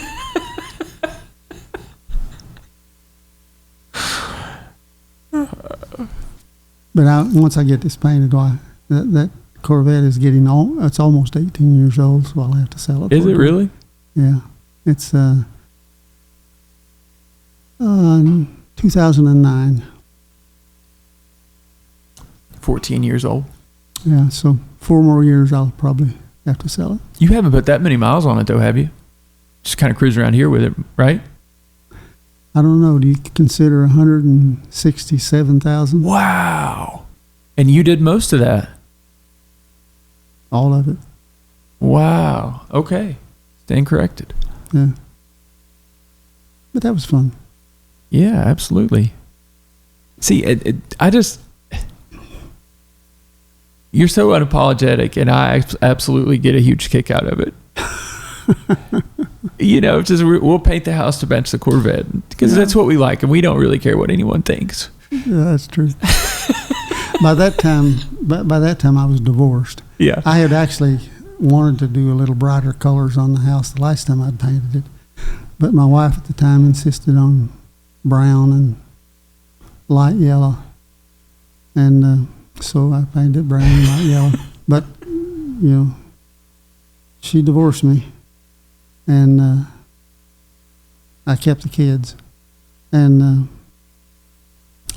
painted the house a different color. So speaking of painting the house, the last time I visited with you in Kentucky, we drove out to the farm, and we driving around the bend there. I think leaving the farm, going up Five Forks Hill, and you just start busting out laughing. And I'm trying to figure out why. Everybody's looking at you in the car. It was me and you and Joyce and John. Do you remember this? So, and we had no idea why you were laughing. You said, look over at the milk house. And you had pointed out, yeah. Listen, I grew up, I lived on that farm my whole life till I went to college, and I came home a long time after college, and I had never once noticed this. So you start laughing, and you point out that you had painted the side of the milk house. Tell me about this. I'd painted the side of the milk house, and my dad's name was David E. Rice. Uh-huh. So I'd put a big D there and a big E there, and then RICE. Uh-huh. And at that time, my mom caught me and told me to quit that, so I quit. But it stayed there for years. So rather than paint it so that it's uniform, she just tells you to quit, and you have a D and an E. Yeah, I quit. So if you went to NASA in 68, then you would have had a year in Northern Kentucky, 4 years at UK before that. So it would have been no later than probably 61 that you had done that, maybe before. I did it while I was in high school. I think a freshman in high school. Yeah. So it was like 50, 58 or 57, somewhere along in there. That is so funny to me. That part of the milk house has just in the last couple of years fallen down. Has it? But I'm sure glad that we got to visit and hear you tell that story then. Because I could never unsee it after that, but I never noticed it for 20 years before that. How about that? Okay. Do you have any other anecdotes about Mamaw? About Mamaw. Now we're talking my mother. Your mom. My mom. My Mamaw. Yeah. Well, she actually, I was the oldest kid in the family. Mm-hmm. So she actually, for many years, talked a lot more to me than she did to the other kids. Mm-hmm. And she had a real problem with my father drinking on election night. He didn't drink most of the other time, but he drunk on election night. I've never heard this. So she tried to convince me not to drink, and of course I didn't. Never have. In fact, the first thing I remember... So first, you weren't allowed to sell alcohol on election day for a while, right? Because they used to bribe voters with this, right? And you didn't want people drunk in the voting booth. That's possible. I don't know. I didn't have. So why did he drink on election night? When they were counting the votes. Just because his anxiety, or just... Usually after they'd finish counting the votes was when he'd go drink to celebrate. Oh, okay. Yeah. Okay. So anyway, so she had an attitude about she was anti-alcohol and you never drink because of this. Yeah. In fact, the first thing I remember my whole life was I was 3 years old, and I was coming down the steps. Previously, we'd been living in Ashland by my uncle and aunt, the next house beside there. And my father was working in a shell plant, manufacturing shells for in World War II. And then the war ended, and his job ended. And about the same time,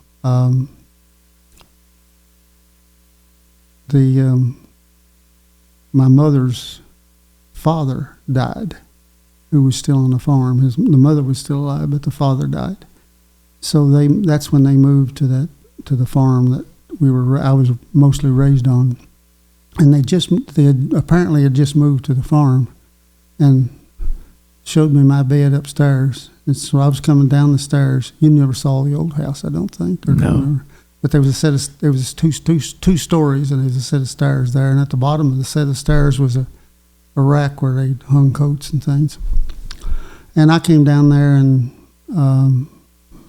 3 years old, and my mom was standing beside the coat rack, and I said, you ought to hang these coats all in the same line instead of mixing them up like that.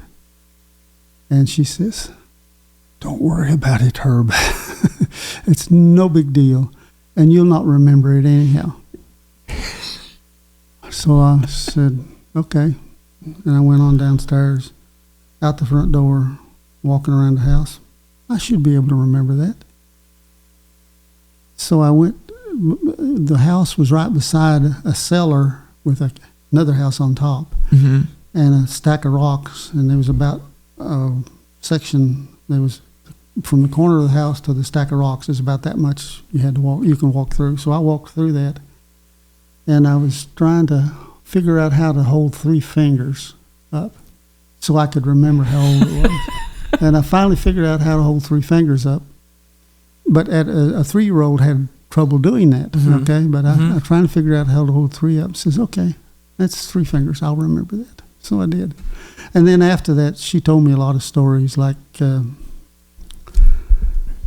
how the farm was, how they obtained the farm and all that kind of stuff. So about obtaining the farm, it was already in the Ranson family before you moved there, correct? Yeah. The great-grandfather, Ranson, lived in... I think it was West Virginia. It may have been West Virginia. I guess it may have been West Virginia, yeah. And he was married and had 12 kids. Uh-huh. And suddenly decided to leave his wife and the kids. And came up the river, and on a boat. At that time, there was boats that came up the Ohio River, or the Big Sandy River. So I'm going to interrupt you real quick. So Marcia tells me this story, and you can vouch for it or not. It's my understanding that the Ransons ended up coming from West Virginia. He had a problem with the way somebody was treating their horse or something like that, and pistol whipped a guy, and that caused the schism in the family. Could be. Does this ring a bell for you? No, I don't. I never heard that So story. it was my understanding that was why was ultimately the straw that broke the camel's back. That was the reason he left. Okay. So you say he's coming up the river. So he comes up the river and gets off the boat right there at Louisa, where it separates into the Louisa and the Tub, and walks up to Louisa, and there was a group of guys competing each other, playing checkers, of all things. It was checkers, okay. And he was good at playing checkers. So he sat down and played checkers for several weeks and beat most of the guys, and obtained the piece of property that was the farm, and other pieces of property too. The hill across the road, and the hill behind, and all the way over to the road where Dee Dee and Lizzie owned and everything, and other property too. But those were that was the one that he liked. So he started raising cows and horses on that farm. And then one of his sons to the previous mother came up and he was getting kind of old, came up and kind of helped him out a little bit. And I'm not exactly sure what everything happened, but I think he got drunk. And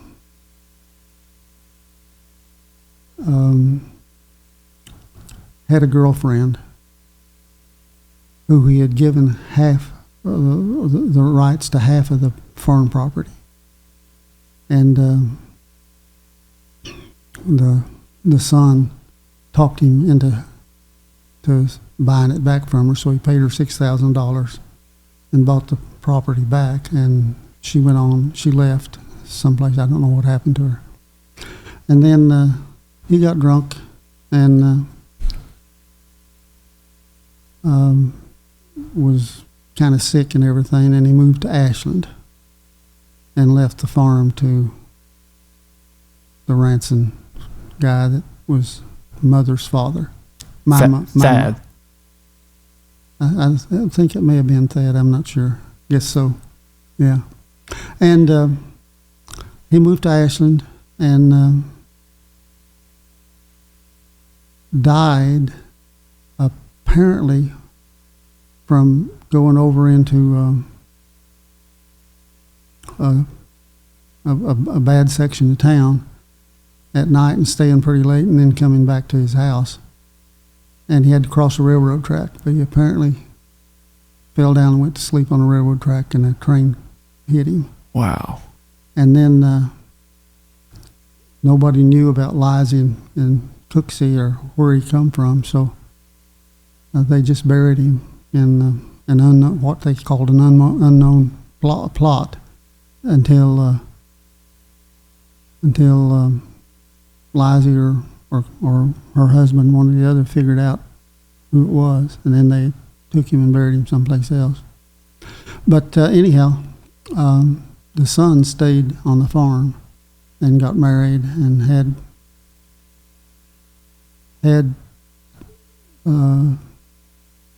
I think it was 5 kids.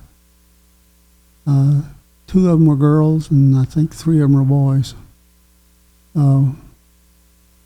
Both girls, my mom and Louisa. Oh, let's see.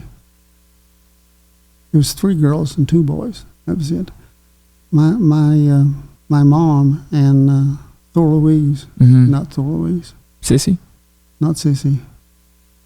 Anyhow, Sissy was your dad's sister. Yeah.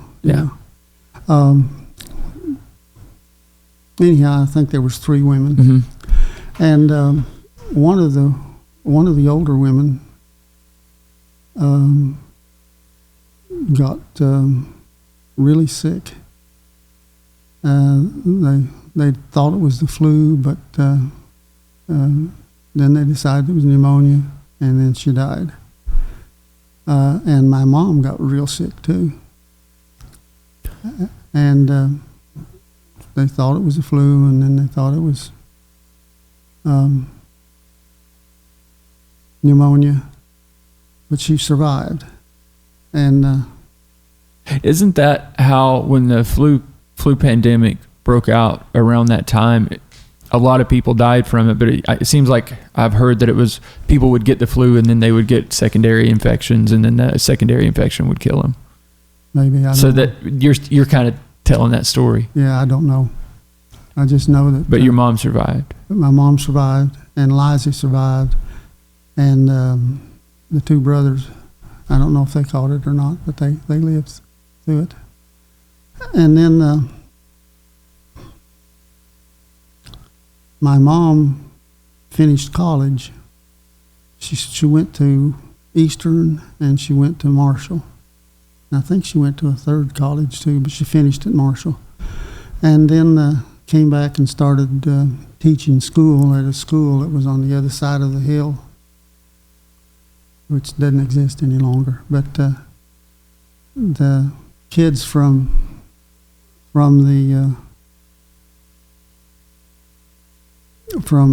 up where my dad lived. And, where did he live? He lived before the farm. He lived on the other side of the hill where the church was. Okay, so the other side of Five Forks. Other side of Five Forks. You go On the down- hillside there or down in the bend? down, or where? down in the bend. Okay. And they would all ride in the back of a truck to go to high school or to grade school. And the ones that were going to grade school would get off there, and then the others would go on to high school. That's where she first saw my dad, who was kind of tall and looked pretty good and everything. And she taught school there several years. And one day got so she was kind of hanging out with him.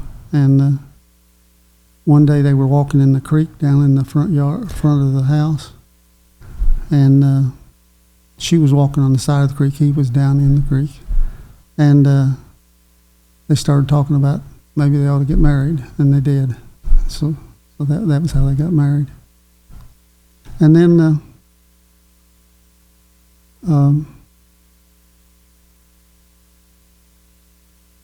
pretty much that was.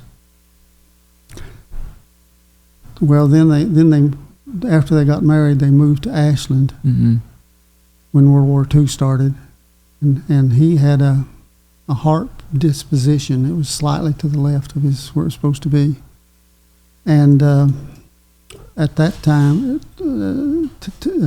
if you had that today, well, it wouldn't be a problem. But at that I have that. I never knew that. That's where I got it from. That's probably where you got it from. Wow. But it didn't create a problem at all. No, it's not a problem. Yeah.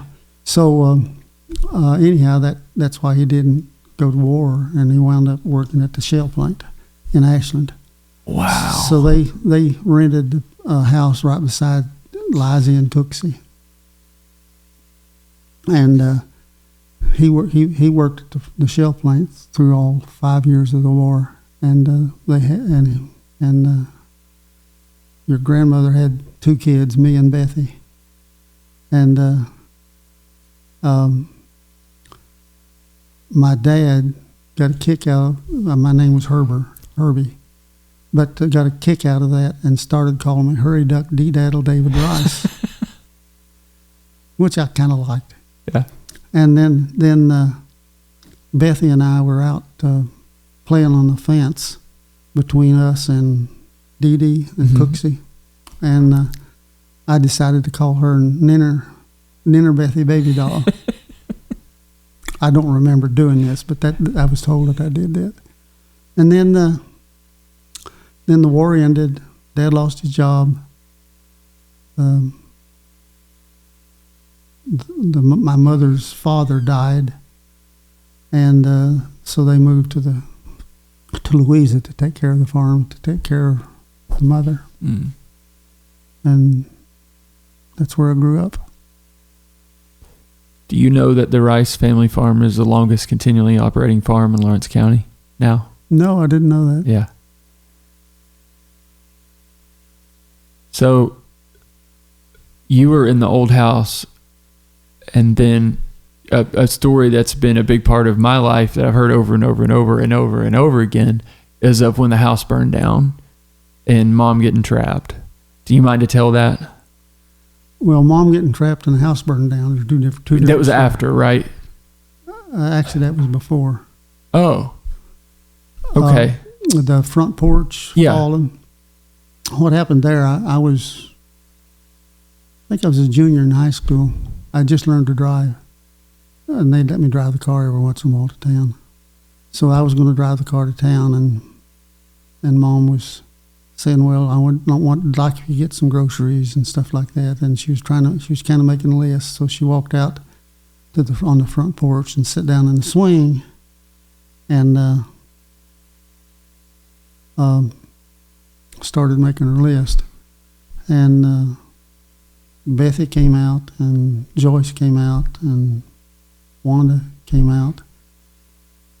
I don't think Marshall did. I don't think Marshall was involved. And then when I came out, I just sat down in the swing beside Mom, and that apparently was the difference in the weight. The roof fell down on our heads.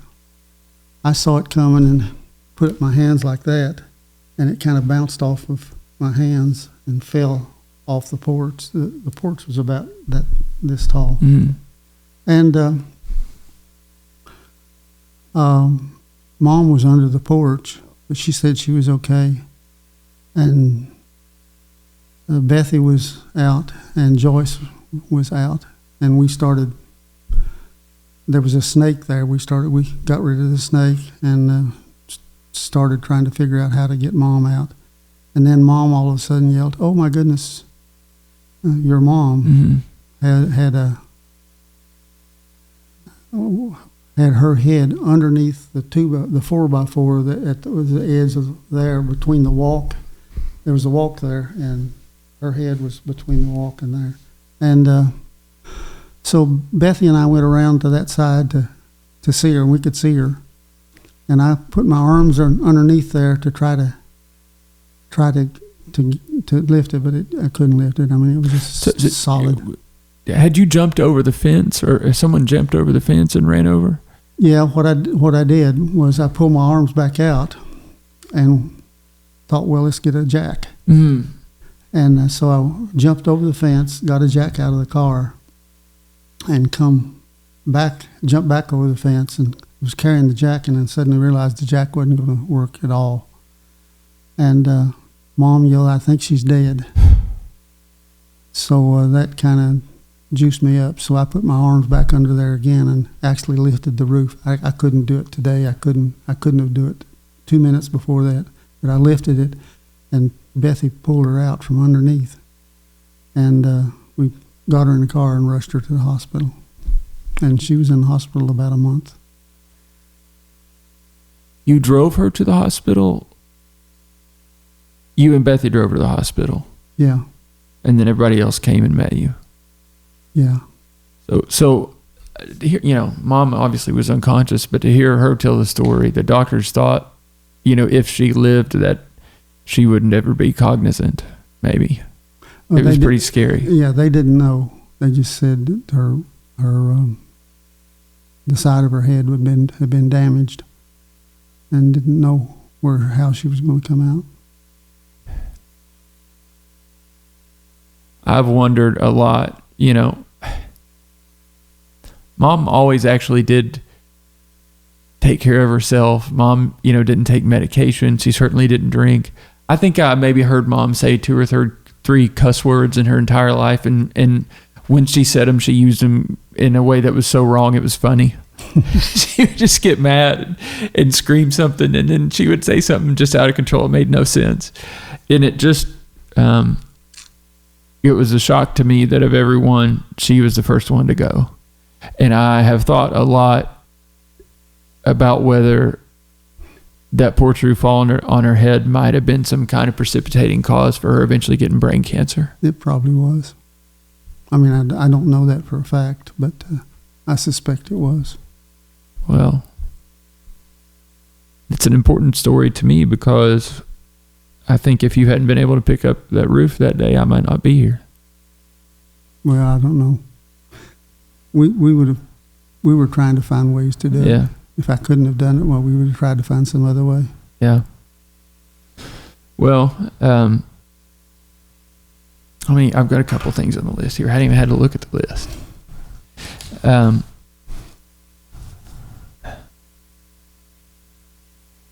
So you said from 1968 to like 2015 you worked at NASA, and you were more a physicist than engineer, but your title for a lot of that time was engineer, right? Yeah, my NASA title was engineer. So, question. Are there any other engineers ever to work as long as you did at NASA? I don't think so. There were some technicians that worked 50 years. Mm-hmm. But I don't know of any other engineer that worked 47 years. I don't know of any of that. There may have been some, but I just don't know them. Well, I'm going to take you at your word that it's just you. Okay. And I'm going to tell everybody that my Uncle Herb is the longest serving engineer ever at NASA, and he grew up on the same farm as me, that our ancestors won in checker games. Yeah. After getting ostracized for the family for pistol whipping a guy who was beating up on his horse. I think it's a good story, and I think it's true. Okay. So I know you played in the basketball league for like 40 years too here, right? Oh, here in Florida? Yeah. It was more like 25 years. But what was the last year?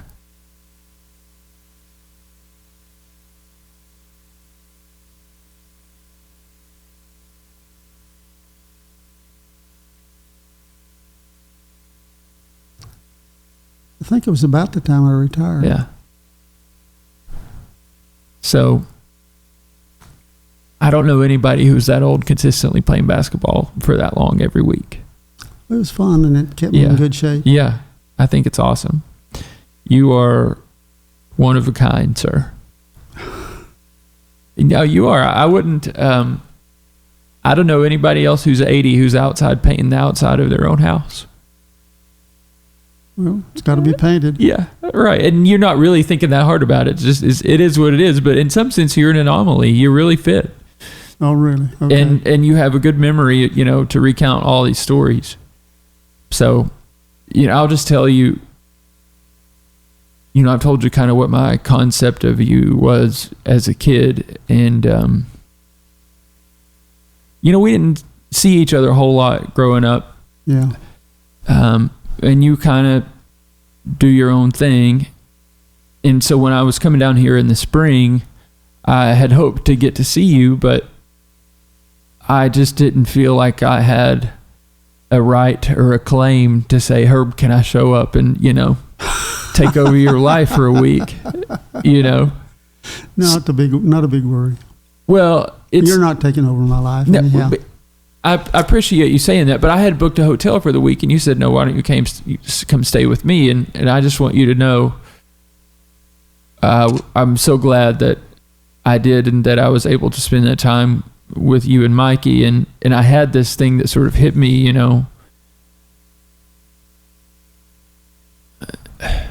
the world is a lot different to me than it was when I was a kid, and I'm not that old. Our family is very different. Everybody's kind of taking their own path. Mama's gone. My mom's gone. Yeah. I have a stepmom who lives in my house, which I love her, but it's different, Yeah. And I've only stayed with you. I've only been in your house prior to this year. We stayed with you when you were with Kathy at the other house, and I think there was one other Disney trip where we stayed, and my sister and I slept. She slept in the futon, and I slept in the floor over here. Okay. But where I'm going with that is I hadn't spent a lot of time here, but I still felt really at home whenever I was here in the spring. It really felt like family to me in a good way, in a way that was familiar and consistent. That was something that I really had felt like I had missed for a long time. Well, I'm glad. Thank you. And it means a lot to me, and it means a lot to me to be able to catch up. Okay. So thank you. I love you, Uncle Herb.